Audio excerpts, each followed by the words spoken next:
Okay, Medicard, prepaid cards naman tayo. Itong mga budget-friendly plans natin, no? Sa mga teachers na naghahanap ng mga murang cards, no? Na ayaw naman nilang parang gastusin yung buong 7,000 allowance nila. Ito po yung may offer natin, no? Lalong-lalo na din doon sa mga malalapit sa mga Medicard own clinics o yung tinatawag nating freestanding clinics, FSC in short. Okay? So first, itong Health Plus. Ang Health Plus natin, nagkakahalaga po ito ng 1,545 pesos for the whole year na po yon. Ngayon, ano po ang mga ang mga coverage nito? So, yung Health Plus natin, no age limit. Ang kanyang coverage, unlimited consultations, okay?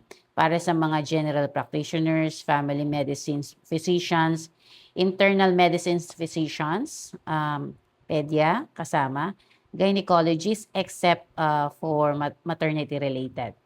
So, ang other benefit nito is meron tayong entitled na rate para flat rate doon sa mga hindi kasamang physicians na flat rate na 600 pesos lang, no?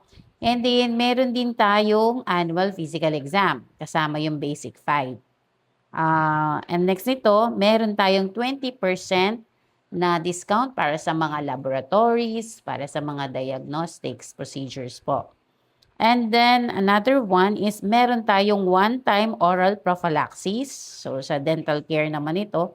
At meron tayong baseline panoramic x-ray that can be availed at Medicare freestanding clinics, no? So, yan ang mga benefits niya for only 1,545 pesos. Yung next natin, yung RxER.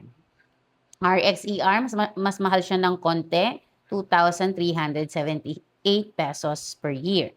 So, unlimited consultations din ito, no age limits, may kasamang annual physical exam, and then may flat rate din na 600 pesos doon sa mga other specialists and subspecialists. Ito naman, 30% discount sa mga laboratories and diagnostics. And also 30% discount on outpatient surgeries and other services. Meron din siyang free time o free one-time oral prophylaxis and baseline panoramic x-ray. At meron din siyang dental consultations and 30% discount on any dental procedures. Ang maganda pa dito kay RxCR, no, meron siyang benefit na pwede nating i-avail sa mga accredited hospitals at saka clinics ni Medicard. So ano to? Itong outpatient emergency care for trauma cases. Meron po tayong 20,000 annual benefit limit for the whole year.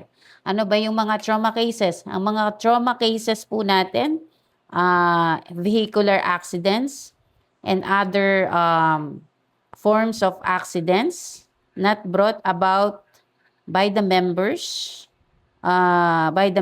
own negligence or misconduct, or not brought about by acts which are against the law of the Philippines. So, bukod dyan, kasama din yung burns, animal bites, at saka po yung accidental chemical poisoning. So, kapag ganon yung mga dahilan ng ating pagkaka-emergency, meron po tayong up to 20,000 na coverage for the whole year. Again, this is only for 2,378. Ang next naman natin yung My Medicard. Ito naman, meron siyang age limit from 18 years old to 65 years old lang, no? Ito namang si My Medicard, pwede siyang gamitin sa mga accredited na hospitals and clinics ni Medicard.